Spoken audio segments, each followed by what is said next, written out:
QNS TV की इस report में आप सभी का स्वागत है। मैं हूं आंचल मिस्कीन। दोस्तों, जो हम अभी आप सभी के सामने रिपोर्ट लेके आए हैं, ये दूसरी खबर भी बड़गाम से जुड़ी है। जी हां दोस्तों, बड़गाम से कुछ ऐसी तस्वीरें आई हैं जो सभी का ध्यान अपनी ओर खींच रही हैं। और ये जो तस्वीरें हैं, इन्हें पोस्ट किया था डॉक्टर राजा मुजफ्फर बट ने अपने ट्विटर हैंडल पे, जहां उन्होंने ये पिक्चर्स पोस्ट करते हुए कड़े सवाल खड़े किए हैं।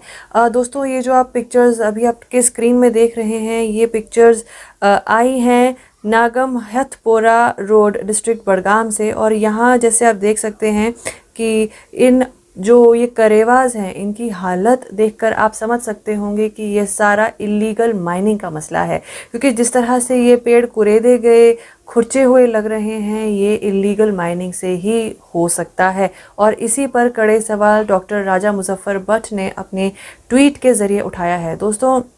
जो इलीगल माइनिंग का मसला है, ये कश्मीर की ओर से नया नहीं है। अगर आप कश्मीर के अलग अलग इलाकों में जाएंगे तो वहाँ आप बहुत आसानी से देख पाएंगे कि पहाड़ी के कई ऐसे इलाके हैं जो आसपास से हरे हैं और भी बीच में से एकदम मिट्टी जैसे हैं, बंजर जैसा है, उखड़ा हुआ है, वो ख़राब सा एक पैच दिखाई देता है दूर से। अगर आप, जैसे मैं आपको अगर एग्जांपल दूं तो अथवाजन के अगर आप ट्रैक से जाएंगे, हाईवे से जाएंगे, तो वहाँ पे आप एक पहाड़ का टीला देख सकते हैं जहाँ पे आसपास का इलाका हरा है और बीच में कुछ भूरे रंग का वो एकदम बद्दा सा पैच दिखाई देता है। और जो ये इसी तरीके के पैच हैं, ये कश्मीर के आप अलग अलग इलाकों में बड़ी आसानी से देख सकते हैं, जो कि साफ दिखाते हैं कि किस तरह से यहाँ लोग अपने सेल्फ इंटरेस्ट्स को पूरा करने के लिए माइनिंग को अंजाम दे रहे हैं। और ऐसा भी नहीं है कि ये ऑथराइज्ड माइनिंग्स हैं और गवर्नमेंट अप्रूव्ड माइनिंग्स हैं। ये माइनिंग्स जो हैं, ये इलीगल माइनिंग्स हैं। और इन माइनिंग्स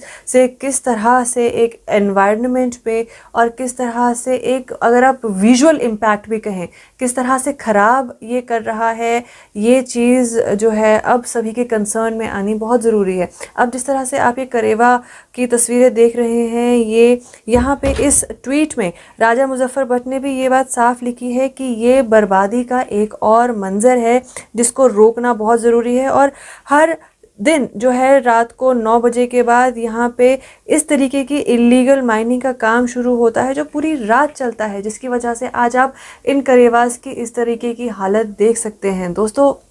जो ये हालत है, ये एक सीरियस कंसर्न है। अगर ये आज नहीं रोका गया तो एक समय ऐसा आएगा कि कश्मीर की जो ब्यूटी है, कश्मीर जिस चीज़ के लिए जाना जाता है, वहाँ वो अब सिर्फ हर जगह दाग और धब्बों से भरा होगा। वहाँ पे सिर्फ पैचेस होंगे, अगली पैचेस होंगे। और वो नज़ारा डेफिनेटली कोई ना देखना चाहेगा, ना किसी को दिखाना चाहेगा। और इसके अलावा ये जो इकोलॉजी को एक डिस्टर्ब करने की कोशिश कर रहे हैं, इसका जो एक भुगतान है, वो बड़े पैमाने पे एक आम इंसान को आने वाले समय में भुगतना पड़ सकता है। अब अगर हम आपको यहाँ अगर बात करें इकोलॉजिकल डिफरेंस या डिस्टर्बेंस यहाँ क्या क्रिएट हो सकती है, एक तो जो आपका मिनरल है, जिस वजह से यहाँ सैंड की या किसी भी चीज़ की एक्सट्रैक्शन होती है, तो वहाँ से अब अगर हम सपोज़ पहाड़ ही ले लें, आने वाले समय में बर्फ़बारी में या भारी बारिश में वहाँ लैंडस्लाइड्स हो सकते हैं और आमतौर पर वहाँ नीचे घर होते हैं। अब आप सोच लीजिए, अगर इसी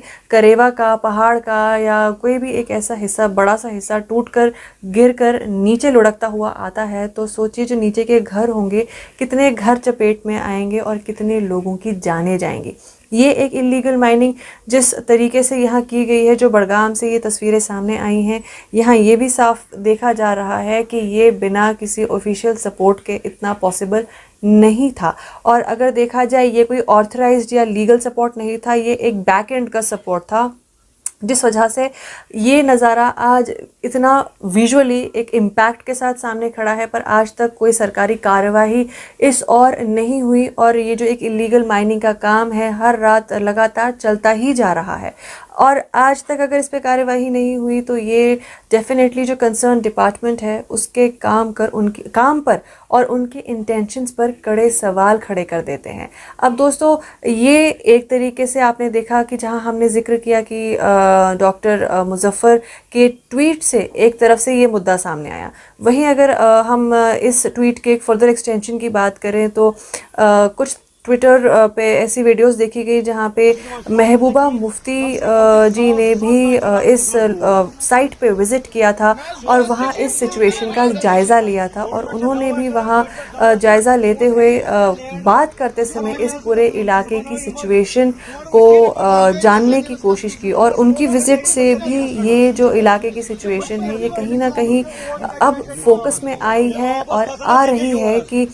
इस और कदम उठाए जाएं, क्योंकि जो इसके फर्दर आउटकम्स होंगे वो ना ही इकोलॉजिकल एस्पेक्ट से, ना ही ह्यूमैनिटेरियन एस्पेक्ट से और ना ही एक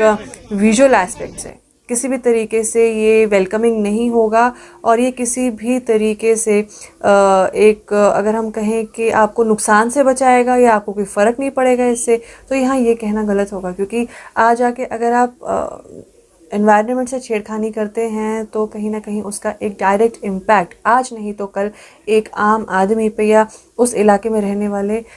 लोगों पर पड़ता ही पड़ता है। तो इसीलिए यहाँ ये मुद्दा उठाया गया, ये तस्वीर सामने लाई गई ताकि यूटी एडमिनिस्ट्रेशन इन तस्वीरों को सीरियसली देखे, सीरियसली इस और कार्रवाई करे और इन पर कड़े कदम उठाएं। और फर्दर अगर आज यहाँ एक जगह से माइनिंग हो रही है, क्या पता कश्मीर के या JNK के ऐसे कितने और ऐसे इलाके हैं जहाँ इस तरह से गुपचुप अंधेरे में रात सूरज ढलने के बाद रात में इलीगल माइनिंग का काम चल रहा होता है। तो अब वहाँ इस चीज़ को भी रोकना है और साथ ही में कड़ी कार्यवाही उनके अगेंस्ट भी करनी है और प्लस इस तरह से फिर कोई इलीगल माइनिंग को अंजाम ना दे, उसके लिए भी ऐसे लॉज में जो लूप होल्स हैं उनको कवर करना है, ताकि हम जो समिट्स में पार्टिसिपेट करते हैं इकोलॉजिकल या हम लोग अलग अलग अवेयरनेस प्रोग्राम्स के थ्रू कोशिश करते हैं कि हम जितना हो सके हमारे एनवायरनमेंट को, इकोलॉजी को बचा सके बर्बादी से, डिटीरियोरेशन से। तो अगर वो आप कर रहे हैं तो साथ ही में ये भी इकोलॉजी का हिस्सा है, ये भी इक्वल इम्पैक्ट इस पे छोड़ेगा और ये इक्वली एक रिजल्टेंट हो सकता है बर्बादी का, डिटीरियोरेशन का। तो इन्हें इस चीज़ का भी देखना है कि जो ये वाला एस्पेक्ट है इसको रोका जाए। जैसे हमने कहा कि लॉज के लूप होल्स को कवर करना बहुत ज़रूरी है, वरना एक टाइम पे जो हम, क्योंकि सब जानते हैं एक इंसान की लालच की कोई हद नहीं है, कोई सीमा नहीं है, और अगर इंसान अपने लालच में इस तरह से माइनिंग करता चला गया, अलग अलग इलीगल कामों से अपने एनवायरनमेंट को, इकोलॉजी को नुकसान पहुंचाता गया, तो एक वक्त ऐसा आएगा जहां सारी सिचुएशन इरिवर्सिबल हो जाएगी और वहां से वापस आना वाकई में बहुत मुश्किल होगा। वहां से पीछे मुड़ना ना किसी लॉज से संभव होगा, ना किसी स्ट्रिक्ट एक्शन से संभव होगा। इसीलिए यहाँ इन वीडियोस को सामने लाते हुए, इन तस्वीरों को सामने लाते हुए हम भी यूटी एडमिनिस्ट्रेशन से यही अपील करेंगे, रिक्वेस्ट करेंगे कि प्लीज़ इस तरह की इलीगल माइनिंग्स पर कड़ी कार्रवाई करें, स्टेप्स उठाएं, जो इनमें इन्वॉल्व हैं उन्हें आड़े हाथों ले और उसके साथ ही साथ जो फ़िलहाल बड़गाम से तस्वीरें आई हैं इस माइनिंग को जल्द से जल्द समय रहते ही रोकें, ताकि फर्दर कोई और बर्बादी ना हो सके और कश्मीर पे काला एक जो पैच है वो और ना लगता जाए और वो बड़ा होता ना जाए। तो फिलहाल दोस्तों इसी बात के साथ हमारे इस रिपोर्ट में सिर्फ इतना ही। Will be back with some other news. तब तक के लिए आप सभी बने रहिए QNS TV के साथ और मुझे दीजिए इजाज़त। नमस्कार।